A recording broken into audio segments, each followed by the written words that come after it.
Hello, I'm Jetty Ruiz, call sign Bronco. I serve in the United States Marine Corps.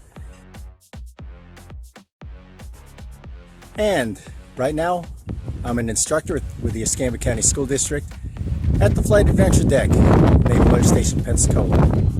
And when I'm not there, I'm a facilitator in the Joint Operations Center over at the National Flight Academy. What I'm going to do for y'all is go ahead and go over types of clouds and some basic characteristics. What you have here is the weather exhibit at the Flight Adventure Deck, which is a great exhibit, fine resource that we've got. And part of the instruction on clouds is we're going to use part of what they offer here as far as an explanation on how clouds can affect when you fly and also aviation. You might be wondering, well, how does that have an effect on aviation or even flying? That can affect the flight path. As you look right here for takeoff weather,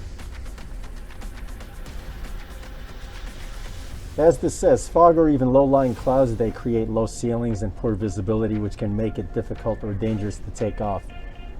What you have are minimums in which you're able to take off if your instrument qualified in the airplane. But that's an effect. Anytime you have a fog, that's a cloud which is now on the surface of the Earth or wherever you're located. And also, anytime you do your pre-flight planning, it also affects where you may land,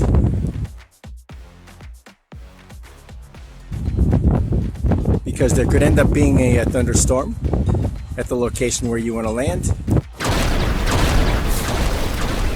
And you would need to be able to identify the type of cloud which you would be able to visually see or sight. And no, you should not be going through that type of cloud. What we'll do though is we'll show you some examples of some actual live clouds via video. Looking forward to this. Let's get started. Here we'll go over clouds and also why they're important to pilots. What we'll do is first go over what are clouds, the water cycle, and also the types of clouds at the three different levels of altitude. Start out by asking, what are clouds? Clouds are masses of water droplets and also ice crystals forming in the sky. And they form when warm air rises and comes into contact with cooler air. As the warm air cools, it loses its ability to hold water vapor.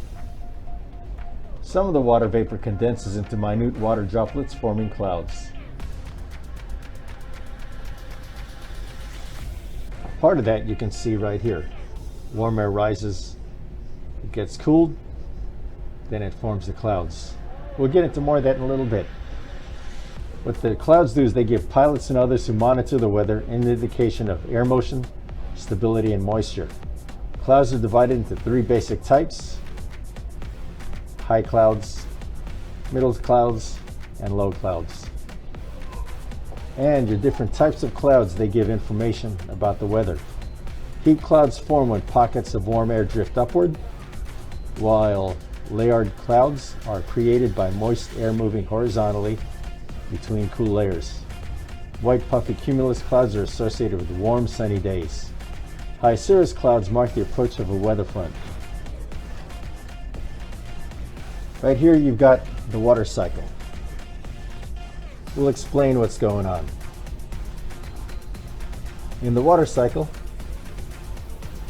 the sun's warmth, what will happen is it will cause the water to evaporate from the surface of the ocean, lakes, and also rivers, which you can see it going up here. As it rises and cools, the water vapor condenses and it forms a cloud, like you can see right here. Water falls from the clouds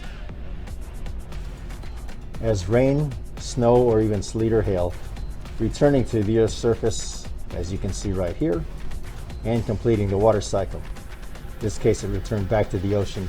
It'll also return back to the land. And notice though how The warm air rose, it cooled off, it evaporated. And then as it rose and cooled, the water vapor condensed, formed these clouds.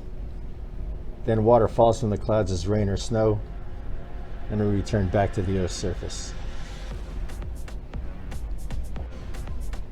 We mentioned how you've got your three basic types of clouds.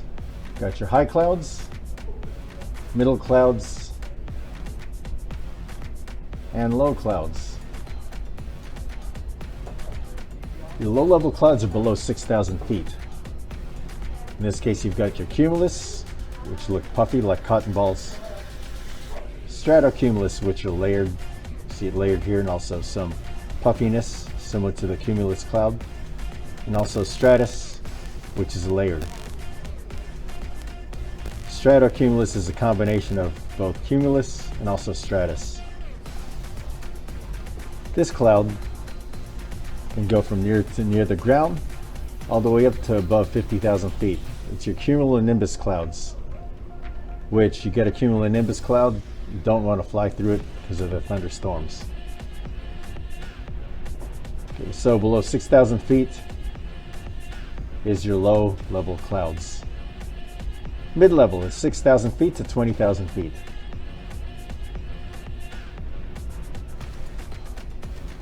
Start out with altocumulus, 6,000 to flight level 200. Notice the cotton ball-like appearance of those clouds. The difference between those cumulus clouds and this is just the altitude, 6,000 at flight level 200.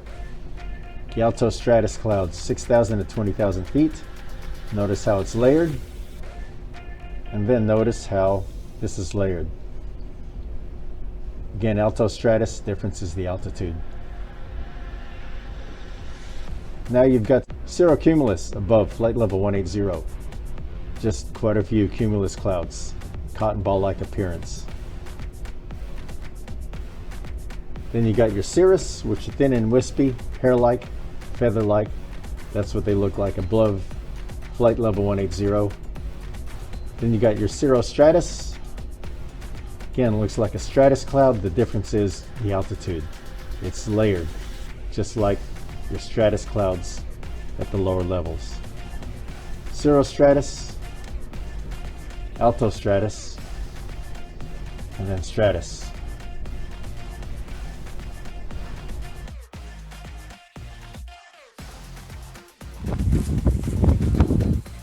Okay, here are some of your different types of clouds. What you see off in the distance are cumulus clouds. Those are clouds which have flat bases and are often described as puffy, cotton-like, or even fluffy in appearance. These are low-level clouds, usually less than 2,000 meters or 6,600 feet in altitude. This is a picture in a scene from the Battle of Midway, in which you've got the SPD Dauntless. You also have the carrier Soryu, and you have the various clouds, which I went over cumulus clouds earlier. Notice the cotton ball-like appearance of the cumulus clouds. When the Dauntless goes on its bombing run, it'll want to try and keep the Soryu in sight the whole time, and it'll want to try and minimize going through the clouds. Now, if they were at a higher altitude, possible they might have had to have gone through a few clouds. But anyway, this right here is an example of how clouds can affect the flight path of the airplane, and it certainly would affect the visibility, especially if the bases and if there was a good distance between the base of the cloud and also the cloud top. Cumulus clouds at the Battle of Midway.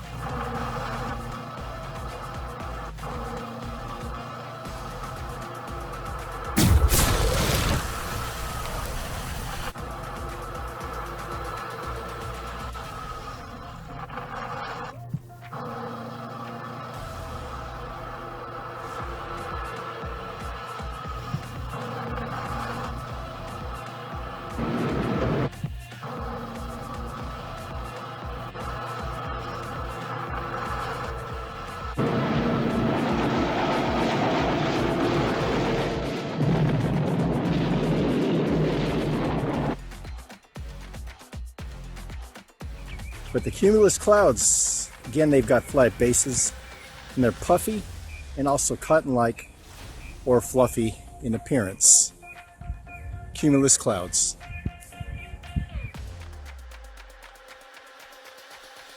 If they're more vertical, then those would be probably cumulonimbus, because when it's vertical, then it would seem like you've got a thunderstorm which might be coming. Cumulonimbus.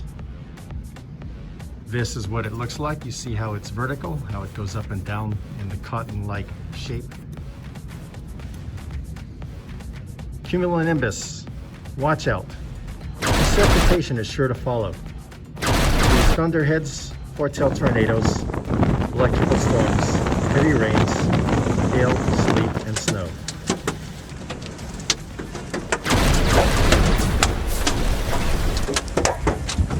Okay, what we have here looks like we've got cumulus clouds,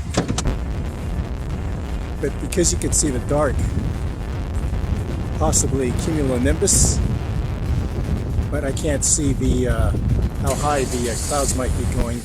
And nimbus means precipitation, so that's what you could end up having back behind those cumulus clouds. And that's something that you don't want to do, is fly through those clouds. Otherwise you could end up getting your airplane damaged, because all the updrafts and also downdrafts on the cloud. It could also be hail or even any kind of precipitation inside of those clouds. So nimbo does mean precipitation. You can expect precipitation anytime you might have a nimbostratus or even cumulonimbus cloud.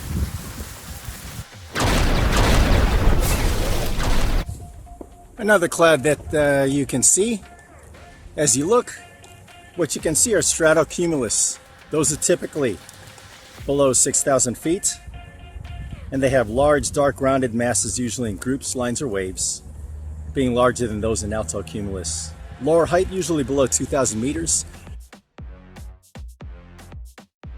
Notice how you do have a layer at the bottom, and some of the parts sort of look puffy, similar to the cumulus clouds that you saw earlier. And the kind of clouds that you see there looks like that might be stratocumulus or even just cumulus, combination of. As we've said before, cumulus clouds look like cotton balls. Okay, this is a scene with the PBY Catalina, and you see the clouds in the background. Notice how they're layered and continuous. And take a look at the ocean right here. So this right here, you could say that that is stratocumulus, which the altitude would be below 6,000 feet. However, at the Battle of Midway, the Catalina was flying much, much higher.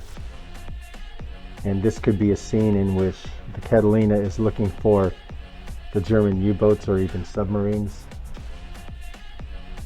Now, the reason why you could say this is stratocumulus is because of the cotton ball-like appearance of these clouds. Now, at the Battle of Midway,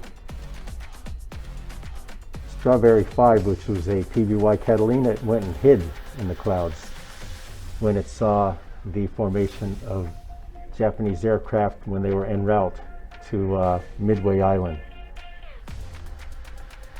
It went ahead and hid in the clouds. Okay, if you look at this picture, if you take a look at the clouds, you see the bottom, flattened bottom, which forms a sheet, and also you see the puffy-like or cotton-like shapes. So that right there would be stratocumulus. And because you see it's about the similar altitude as the airplanes, that would be a low-lying cloud. So that would be a stratocumulus. Certainly not alto or cirrocumulus. Otherwise, you wouldn't even be able to see those clouds at the altitude that these aircraft are at. Aircraft probably at around 1,000 feet, maybe 2,000 feet. Anyway, those stratocumulus.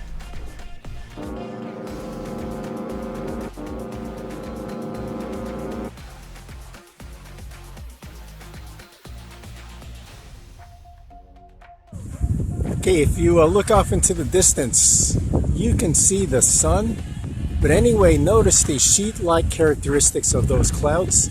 That would be a good example of a stratiform or stratus. You notice though that when you move along the horizon, you continue to see the sheet-like characteristic. And then now when you compare it to the cloud here on the left, which look like have a cotton ball type of appearance, those would be cumulus clouds. And then again, the sheet-like appearance that you see, that would be stratus or stratiform.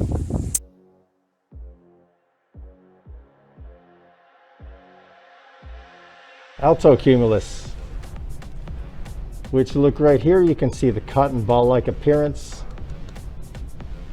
What weather can you expect? Altocumulus frequently appears with other cloud types, so consider the entire sky when making a forecast. If these clouds are growing thicker, moist weather may follow. Altocumulus, so those are mid-level clouds.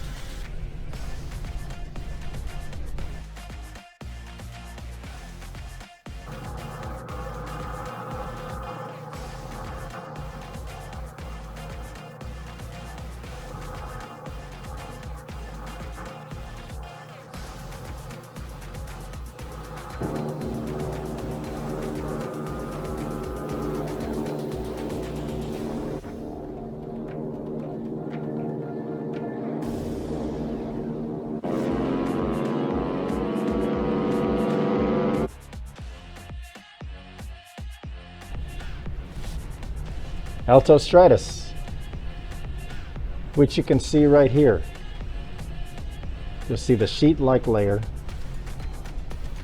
flatter than altocumulus. What can you expect? It's hard to identify because they don't have distinct features. They indicate a trend toward wetter weather, so you can have some precipitation. Altostratus, mid-level cloud.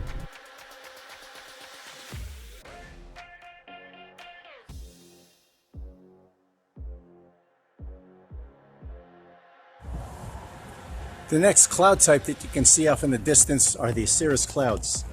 Typically, those are above 18,000 feet or flight level 180. You're going to use aviation terms.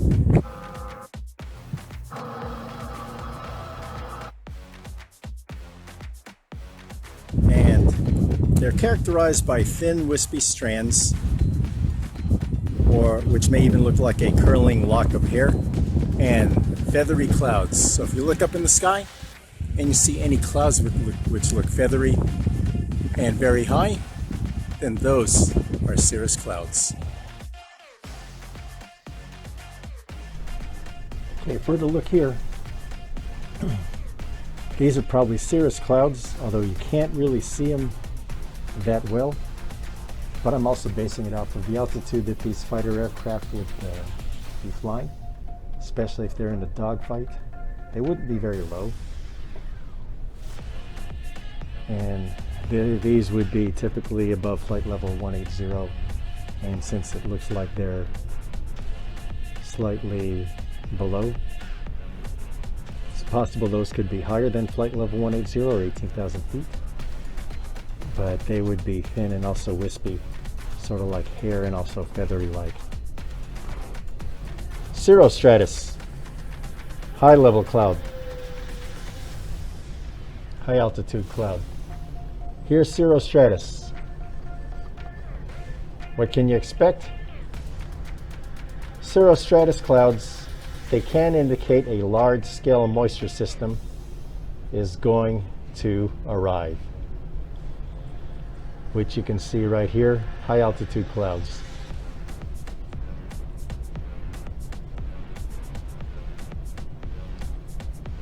Cirrostratus. Cirrostratus clouds can indicate that a large-scale moisture system is going to arrive. Cirrostratus.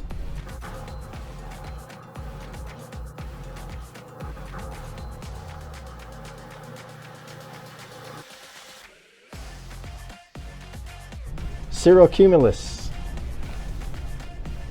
Look right here, you can see the cotton ball-like appearance of the high altitude or high level cloud.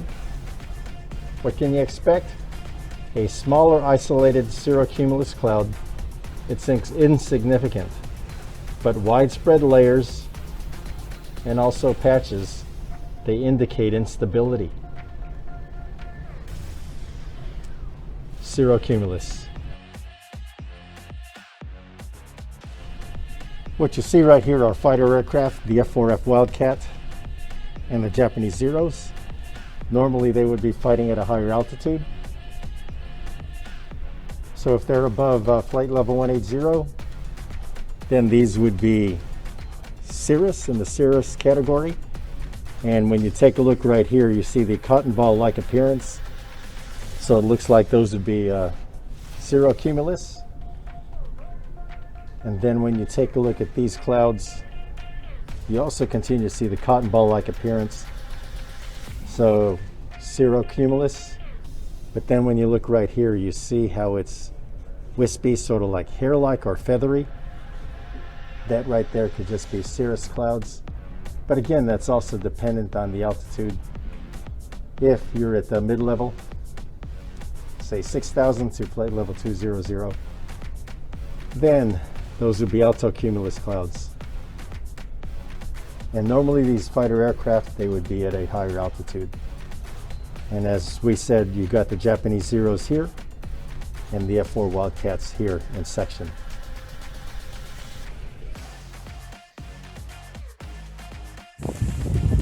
Now, wasn't that great instruction in which you saw some actual live clouds which could affect how you fly and also where you fly? One thing which I would like for y'all to do though is if there is any content which you would like for us to deliver, then please let us know. We'd be glad to develop that for you and then show you something sometime down the road or in the future. One thing that I also want to say or add to this is if you saw this on the Escambia County School District Science YouTube channel, please go ahead and like, share, subscribe. This way you can get notifications anytime you might end up seeing another video, especially about aviation, or if you even see this on any other social media network in which this would have been distributed. And as I've said before, if you're at the Naval Aviation Museum here in Pensacola, feel free to drop by my desk at the Flight Adventure deck. We'll have a short chat, then I'll treat you to lunch at the QB Bar Cafe, and that would be on me. So with that, fair winds and following seas, and till next time when I see you on another video. Ciao, adios, paalam, and hangang samali. Semper Fi.